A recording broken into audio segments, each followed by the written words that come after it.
Welcome to my YouTube channel. नमस्ते जजलपा नमस्कार हजुरहरुलाई सबैजनालाई वेलकम छ मेरो यूट्यूब चैनलमा। अनि म आज गर्मीको टाइममा पकोडी बनाउनु आँटेको, प्याजी पकोडी। अनि सबै मलमाल गरेर राखिदिएको छु। अनि मलमाल गरिसकेको बादमा अनि अदुवाहरु अलिकति मरिच कुट्नु थाले, किनकि त्यसमा मिसाएर पनि टेस्ट लाग्छ नि त। त्यस्तै तरिकाले आफ्नो स्टाइलले बनाउँदैछु। अनि हजुरहरु के गर्नुहुँदैछ, सन्चै हुनुहुन्छ? गरममा पनि पकोडी खानु मन लाग्यो भनेर घरको मान्छे पकोडी बनाउनु थालेको। म त पकोडी बनाउनु आँटेको छु।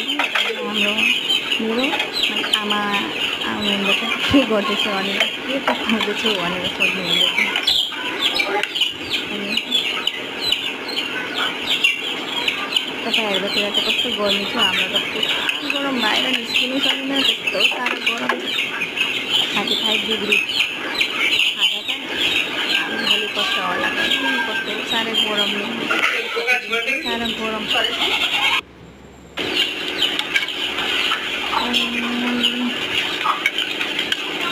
मैले यो 2 बजेको टाइममा भिडियो बनाएको थिएँ। अनि त्यहाँबाट अनि बेलुकाखेरि आरामसे बसेर अनि भिडियो भोइस रेकर्डिङ गरेर अलिकति बोलेर पठाउँछु भनेर अहिले चाहिँ हामीले भिडियो त गर्दैछु, भोइस रेकर्डिङ गर्दैछु।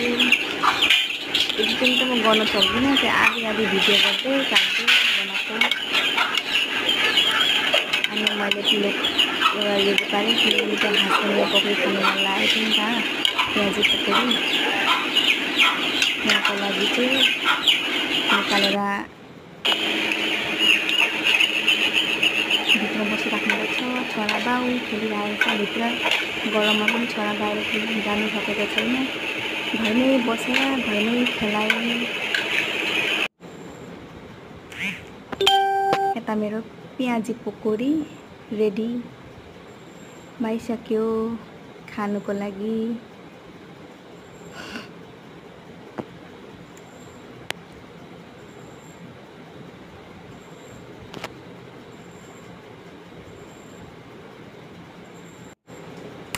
हजुरहरुलाई मेरो भिडियो कस्तो लाग्छ खै पनि।